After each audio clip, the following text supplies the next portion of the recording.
So here are 30 best books to read after a breakup, each summarized in under 1 minute. Let's get into it. Starting with number 1, Getting Past Your Breakup by Susan J. Elliott. This is an essential guide for anyone looking how to strictly recover from a broken relationship.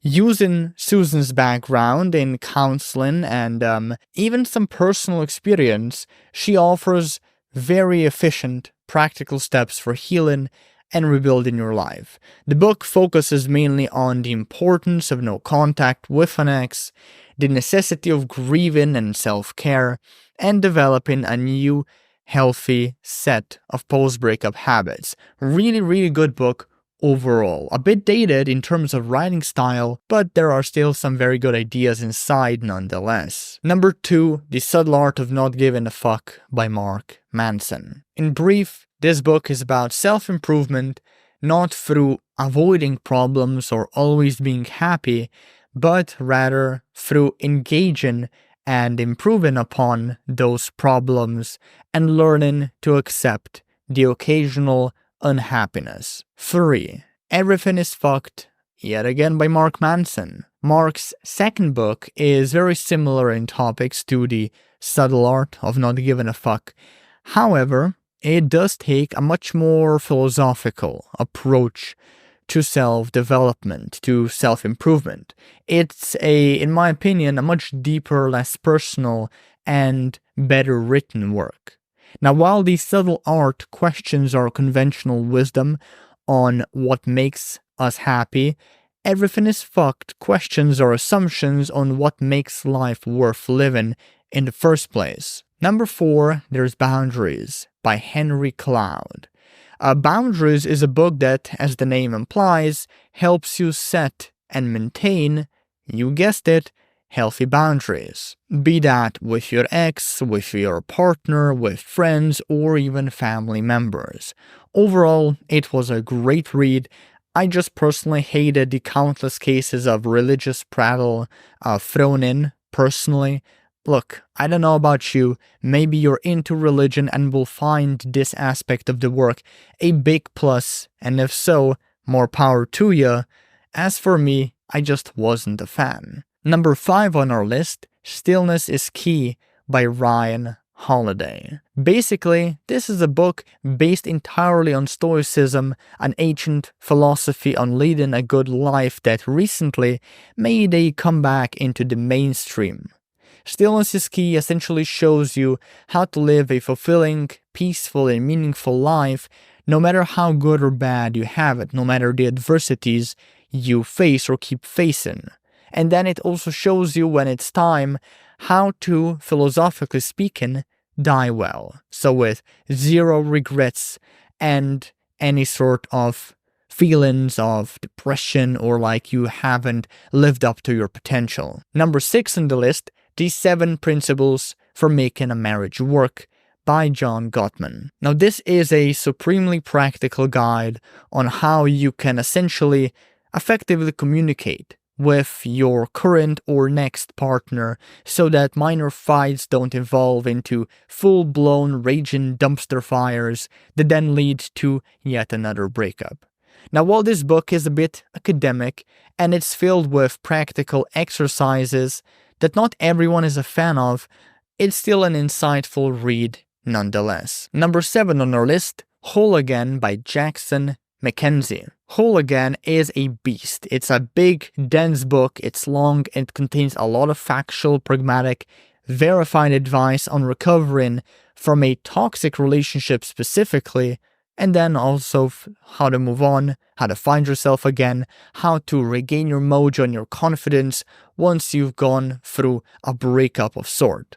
So if you're someone who had a relationship that involved lying or cheating or manipulation or maybe even some form of abuse, this is the book for you. As for number 8, it's Atomic Habits by James Clear. Jam-packed with actionable exercises, easily applicable formulas, and relatable, real-world examples, the book teaches you essentially how to overcome a lack of motivation, be more productive, and develop a more resilient identity, all through, you've guessed it, habit formation. It's an absolute must-read. Go pick it up. As for number 9, The Gifts of Imperfection by Brené Brown. Now this book is kind of difficult to label. In one way, it's a self-improvement book, but then again, it isn't. The Gifts of Imperfection is not so much about improving yourself as it is about accepting yourself.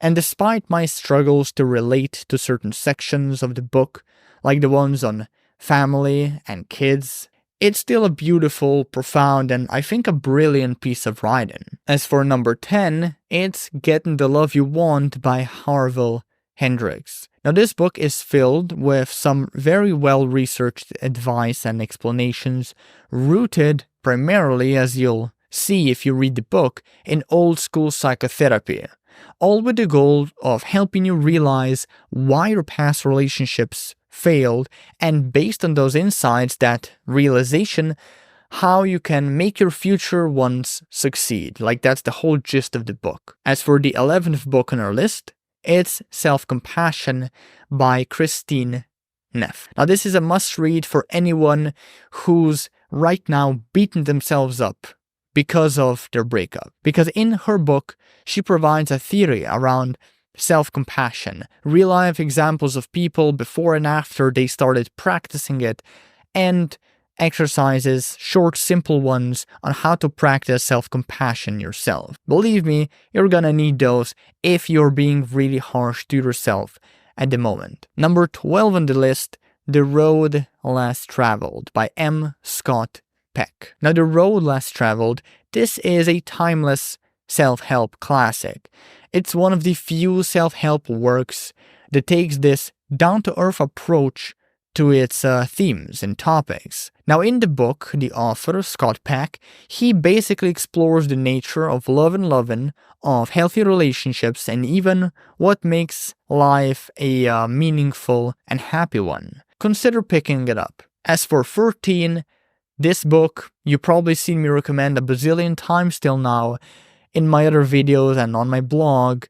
It's Attached by Amir Levine. This book not only helped me understand and resolve the needy and obsessive tendencies that kept torpedoing my romantic relationships, it even helped me to understand and resolve most of my validation-seeking tendencies and abandonment issues when it comes to my familial relationships. Now, if you're also interested in why you're acting the way you're acting, and how it actually impacts your romantic relationships, perhaps even familial ones, read this book. As for the 14th book on our list, The No Contact Rule by Natalie Liu. Now, The No Contact Rule, it's a self-help book that advocates for the strict cessation of all communication with an ex after a breakup. This is also what the No Contact Rule basically boils down to. To be more specific, the book provides A. insights into why this rule is crucial for healing after a breakup and breaking unhealthy attachment patterns, B. practical steps of implementing no contact, and finally C.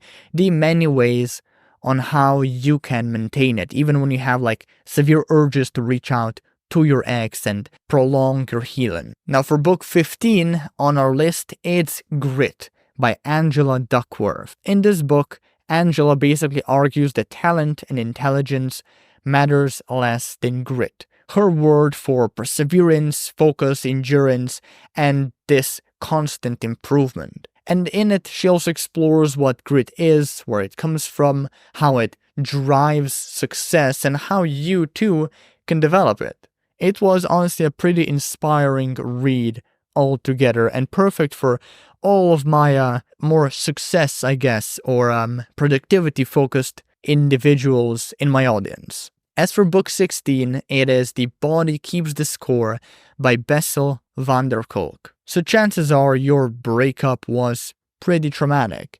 And if I'm right, do yourself a favor, please read this book. Not only does it unpack the psychology of trauma and how it affects us and why it's so difficult to, shake it off, but it also provides some of the most scientifically valid ways on how to live with it.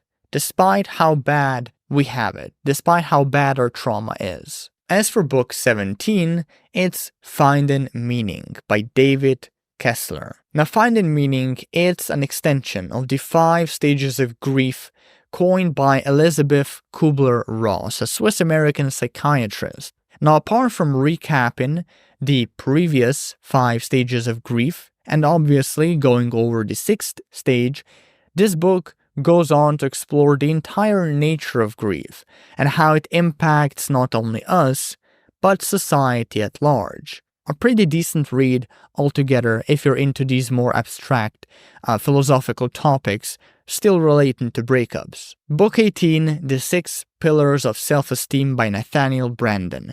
That's our next stop, and this book's premise, it's very, very simple. For high and healthy self-esteem, you must erect all of what Nathaniel calls the 6 pillars of self-esteem. These are living consciously, self-acceptance, responsibility, assertiveness, living purposefully, and personal integrity. And in his book, he basically describes each of these pillars and explains how to erect them to have high and healthy self-esteem yourself. The next book on our list, book 19, is gonna be No More Mr. Nice Guy by Robert A. Glover. Now, this is a book everyone that's going for a breakup should read, regardless of gender or sexual orientation. Because needy behavior is, in most cases, the reason you got into a breakup in the first place. So if you're the kind of a person who sacrifices themselves too much for other people, seeks validation or confirmation that they're still loved, and simply has a really hard time respecting themselves, this is the book for you. Moving on to book 20, Can't Hurt Me by David Goggins. A memoir by the former Navy SEAL David Goggins, in which he basically shares his entire journey from a troubled childhood to becoming this world-renowned endurance athlete and motivational speaker. Goggins basically chronicles his difficult upbringing, including being abused by his dad, growing up in poverty, and struggling with obesity. The book ultimately helped lots of people in my audience realize that there are many other challenges far harsher than a breakup, and that they don't really have it all that bad.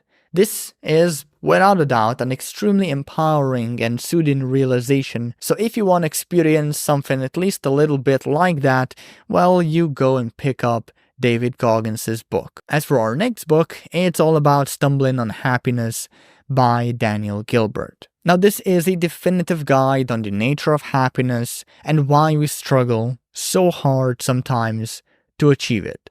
Throughout the book, Gilbert uses a mix of humor and scientific research to explain these very complex and abstract psychological concepts in a very pragmatic and accessible way, where he also encourages readers to embrace uncertainty, take risks, all in order to achieve greater happiness rather than relying on our flawed mental simulations to guide us. Next book on our list, book 22, Bittersweet by Susan Cain. In this book, Susan basically explores the value and importance of experiencing difficult emotions like sadness or grief or even longing. Now, drawing on both personal experiences and anecdotes and extensive research in psychology as well as neuroscience, she basically argues that these emotions play a crucial role in shaping our identities, relationships, and sense of purpose in life, and that they are actually a net positive in general, regardless of how much or how intensely we feel them. Okay, moving on to book 23, Wisdom of Insecurity by Alan Watts. Now, the premise of this book is really simple. It's that human beings are constantly seeking security and stability in a world that is inherently uncertain and unpredictable. And then Watts basically argues that this pursuit is ultimately futile and that no amount of planning or control can ever fully eliminate the risks and uncertainties of life. Instead, he suggests that we should embrace the impermanence and insecurity of life and recognize that it is precisely these qualities that make life rich and meaningful and exciting in the first place. In short, if you're into Buddhism and Eastern philosophy, you'll probably find value in this book. As for our next book, book 24 on our list, it's Mindset by Carol S. Dweck, another more success-oriented book, in which Carol shows how success in school and work and sports, arts, virtually every area of human endeavor can be dramatically influenced by how we think about our talents and our abilities. The main argument is essentially that people with a fixed mindset, those who believe that abilities are fixed, are less likely to flourish than those with a growth mindset, those who believe that abilities can be developed and improved upon. And by the way, if growth mindset rings a bell, it's a very popular concept in self-help in general. Yes, this book's author is the one who coined it. Now let's go to book 25 on our list, Eat, Pray, Love by Elizabeth Gilbert. This is basically Elizabeth Gilbert's magnum opus, a story of her journey across 3 dramatically different countries as she seeks self-discovery following this devastating divorce. But don't be fooled, this isn't your everyday travelogue.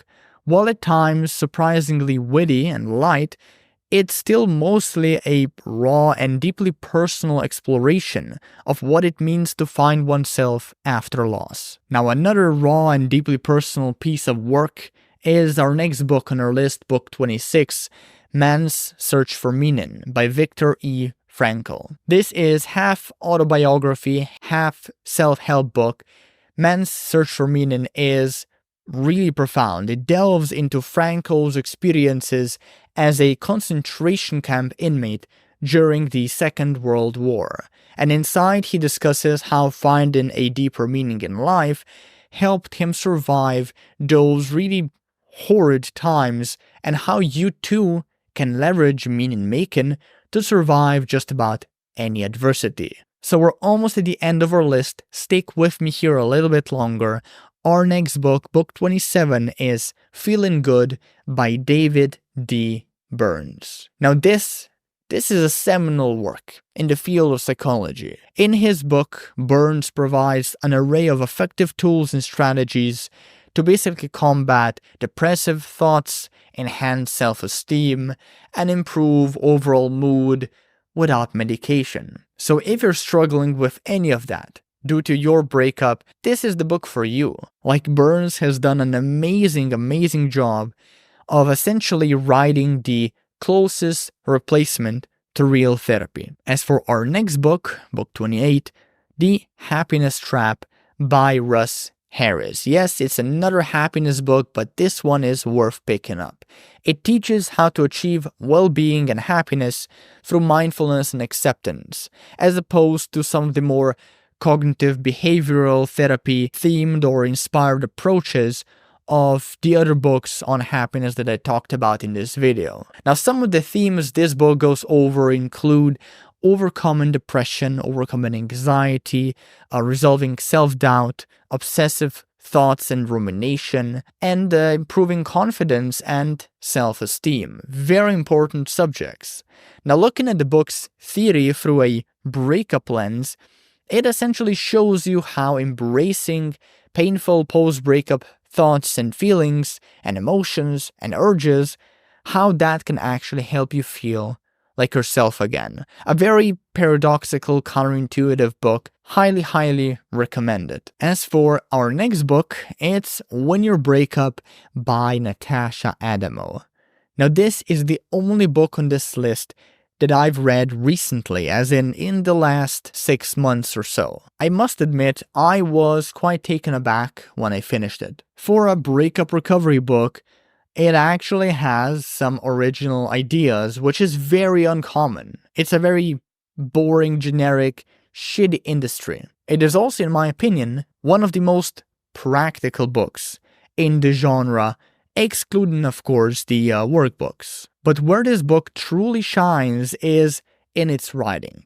For a book specifically peddled to women, I thought it would be like all the other women's breakup books. Cheesy, sentimental, and overly politically correct. Thankfully, I was wrong. This book has a very much no bullshit, edgy, and modern style, very similar to my work, which is honestly probably why I liked it so much. Now finally, for the last book on our list, book 30, it's this bad boy. From the Inside Out, a counterintuitive approach to reattracting an ex by yours truly, Max Jancar. This right here, this is the most mature and healthy ex-bag guide out there. At least that's what I like to think.